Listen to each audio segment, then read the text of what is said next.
What is the role of fear? It's an indicator of resistance.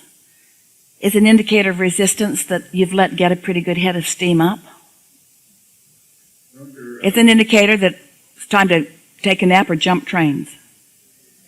Things happen, simultaneously, right? You can have joy and fear at the same time. No. You can focus on this and feel joy and focus on this and feel fear, but you can't focus on them both at the same time. However, your inner being is always focusing upon joy. That's why when you focus otherwise, you feel fear. So let's say you're on the top of a ski hill, right? And there's a lot of joy waiting for you. Yeah. But there's also fear going along, kind of keeping you safe, not overdoing it. I don't know. I'm exploring. Well, if you feel joy, jump. If you feel fear, climb back down the ladder. There are a lot who would say, well, if I move forward in my fear, then it eventually goes away, but we are not one who says that. We do not encourage pushing through resistance, because pushing through it doesn't make it go away in the laws of physics that we know. So I've raced motorcycles in my life and been good at it and felt a lot of fear. Even this moment, as rich as it is, I feel fear.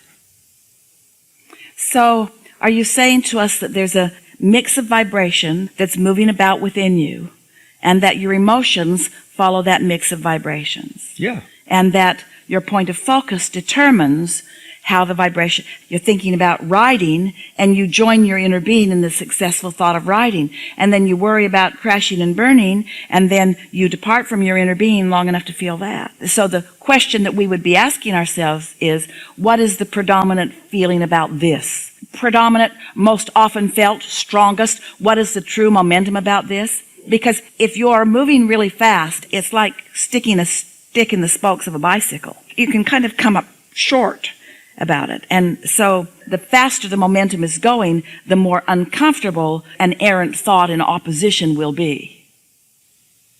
Okay.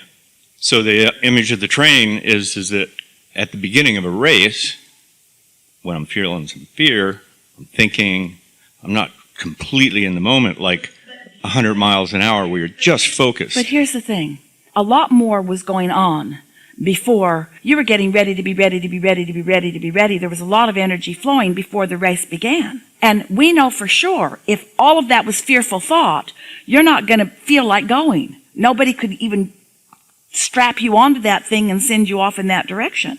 But you've probably been anticipating positively and anticipating positively and mostly anticipating positively and mostly anticipating positively. And so there's much more positive momentum going about that than there is negative. And there's something about being there that may be causing you, because it's a poignant moment, to focus a little bit in opposition, but you can't focus a great deal in opposition or you wouldn't be able to go. Jerry told the best story about this. For a short time, he was an actor in a film, a television film, and it was taking place in Arizona, and they were riding horses, and every day he was assigned a horse. So he went out to get his horse one day, and there was a horse that Jerry could just feel was really in a mood. And when that horse was assigned to him, he said to the wrangler, "I don't want that horse." And the wrangler said to him, "Well, are you afraid of it?" And Jerry said, "Well, I'm delivering lines, and I just don't think a horse that's feeling like that is the best choice for me." And the wrangler said, "You're afraid of that horse." And Jerry thought to himself, "Yeah, I probably am," but he didn't say it out loud to the wrangler. Wrangler jumped up on the horse. Immediately, the horse reared its head back and knocked all of the wrangler's teeth right out of his mouth. And Jerry thought, yep, that's about right. So there is guidance. Jerry's intention was to get on a horse and ride it and deliver his lines. He had intention for success. He had intentions for a lot of things. And this horse, he could feel, did not feel like it fit in with his intentions. So the wrangler really wanted him to take that horse. If his fear had been less, in other words, if his awareness of the discord of this horse in this situation had been less, he might have gotten on it, and it might have been disruptive. It might not have knocked his teeth out. But the experience was such that it gives us an opportunity to say to you something that you sat down wanting us to say to you, which is, Isn't fear to our advantage sometimes? Isn't fear guidance? Yes, it is. Yes, it is. If we were standing in your physical shoes, we would not move forward in fear, but we would not let fear paralyze us either. We would find a way around the fear. We would find a way, because there are so many things that you can think that carve out a less resistant path. All that fear means is that you have discovered a highly resistant path. And the stronger the fear is, the stronger the resistance is on your path. And fear or resistance is what slows you down and keeps you from the joyful moment that you have the potential of having. Yeah, okay. Really good. Yeah, it's the priority. It's the predominant is what I meant. A feeling. Yeah. So yes, you're feeling some fear, but there's this attraction, there's this excitement, this passion. You might say that all of you felt some of that coming into your magnificent body in this magnificent time-space reality. There was an awareness of you being pure positive energy moving into an experience where resistance and contrast exists. But your knowledge of who you are and your exhilaration about the potential that contrast would produce made it no contest for you. Every one of you, knowing full well that resistance exists and that contrast exists, said, yippee, let me come forward. And then you get here and you commiserate with each other and you say, why? Why? Sort of for a while looking outside yourself for some relief. But once you get your bearings and once you remember who you are and once you come back into conscious recognition of your own guidance system, and once you then begin deliberately exploring the contrast and seeing contrast as choices, and then you find yourself a better chooser, then in the choices there's much less fear. When you choose, there's no fear. It's when you believe that something else is choosing for you. If you think that fate is choosing for you, then you're off base. That's not what your inner being knows, and you would feel uncomfortable. But when you are good on your motorcycle, you know what you're doing. You rode it slowly at first. You know the rules of the road. You understand what it looks like, the territory that you're going to be traversing over. You understand your machine.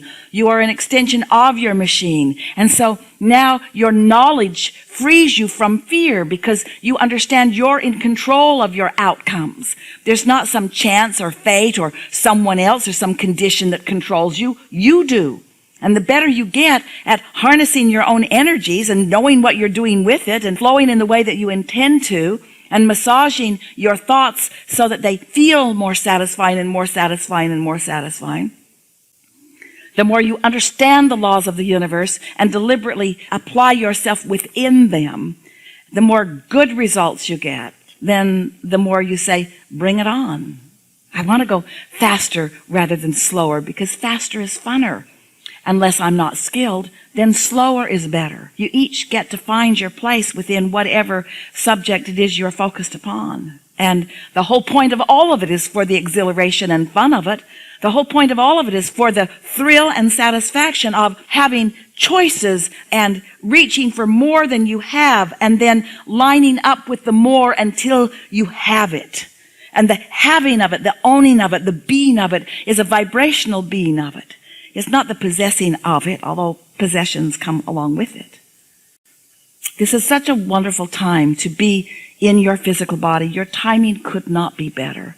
The contrast of your environment is producing so much good momentum for you to benefit from.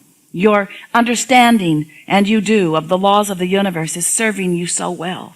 Your conscious realization of your own guidance system is such a wonderful thing. And the vortex that you've created, mostly since you got here, but so much general intentionality before you even came into this body, such a beautiful unfolding for you.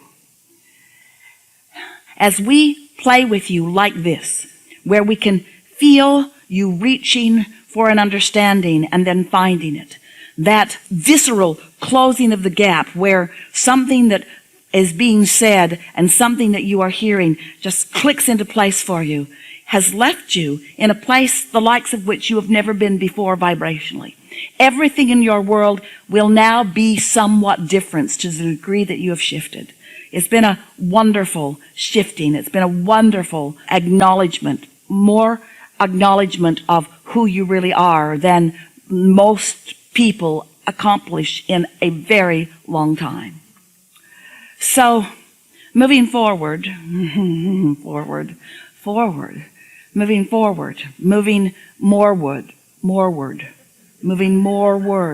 moving into more, moving moreward into what you've already created, relaxing into this path that you've already carved out, and tripping sometimes, but running sometimes. Set an intention as this voyage is coming to a completion that you want to every day feel more like this. You've been on this ship with magnificent people taking care of where you're going. Think of the momentum of what has come before in the creation of this vessel, in the understanding of how to move this vessel. Think about the well-being that you just walked into when you walked on board this ship. Think about the important details that things like your captain have been tending to that you didn't need to tend to at all. And accept that there is so much that you've been trying to tend to that you don't need to tend to, and so much that would benefit you to tend to that you haven't been tending to. Get your nose in your own business. Get your nose on your emotions. Pay attention to the way you feel and move your emotion to a better, more satisfying place every chance you get. And watch how from this movement and moment forward, you can begin to say, I remember when I began my conscious, deliberate, living happily ever after. I remember that decision point.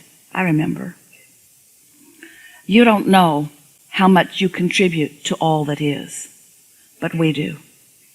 And you can't feel the intensity of the appreciation that we have for you, not all at once. It's too much for any of you to conceive of. It's too much for you to get all at once. But you don't have to get it all at once. You can just take a little now and a little later, because there will never be a ceasing of the offering of our appreciation for you.